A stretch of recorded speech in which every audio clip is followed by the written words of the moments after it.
ఈ వీడియోలో మనం క్వశ్చన్ నెంబర్ 10 ఎలా సాల్వ్ చేయాలో నేర్చుకోబోతున్నాం. క్వశ్చన్ చూసినట్టయితే the power of a motor is 40 kilowatt. ఇది పవర్ పీని ఇండికేట్ చేస్తుంది. అట్ వాట్ స్పీడ్ అంటే మనం స్పీడ్ ఫైండ్ అవుట్ చేయాలి.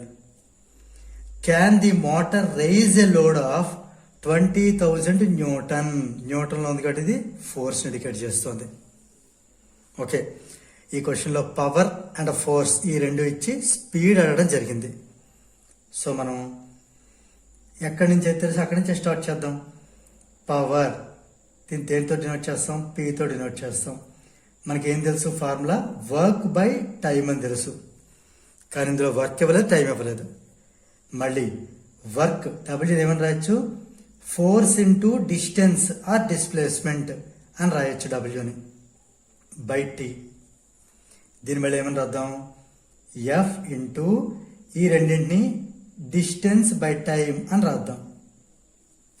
రైట్, డిస్టెన్స్ బై టైం అంటేనే స్పీడ్. అంటే ఇది మనకి F for force into distance by time is speed. P అంటే పవర్.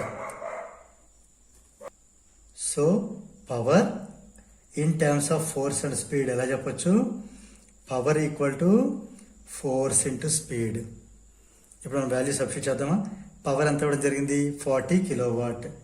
40 కిలోవాట్ అంటే 1000 వాట్. ఇది పవర్. ఫోర్స్ అంటే మనం 20,000 న్యూటన్ ఇవ్వడం జరిగింది. 20,000 న్యూటన్ ఇంటూ స్పీడ్ మనం ఫైండ్ అవుట్ చేయాలి. ఓకే, ఇక్కడ మనకి మ్యాథమెటికల్ సింప్లిఫికేషన్ కదా. స్పీడ్ కావాలంటే ఇటు పంపిద్దాం, ఇది డినామినేటర్లోకి వెళ్తుంది. సో స్పీడ్ కావాలంటే speed equal to 40 into 1000 divided by 20,000. 1 2 3 4 1 2 3 4 cancel అయిపోతాయి. ఇది 2, ఇది 4 అంటే 2 1 జార్ 2 2 జార్. సో ఫైనల్గా 2 1 జార్ 2 బై 1 అంటే 2. సో స్పీడ్ ఎంత వచ్చింది అంటే మనకి 2. మరి యూనిట్స్ ఏంటి? ఇది వాట్, ఇది న్యూటన్. ఈ రెండులా బేసిక్ యూనిట్స్ ఉన్నప్పుడు స్పీడ్ అనేది మీటర్ పర్ సెకండ్లో ఉంటుంది. రైట్, దేర్ ఫోర్ ఏంటి రాయచ్చు మనం ఇప్పుడు? At what speed can the motor raise a load. So ఇక్కడ మనం సింపుల్గా ఏంటి రాద్దాం అంటే the required speed is 2 metre per second. లేదా దీన్ని m into S per minus 1 కూడా రాయొచ్చు. There four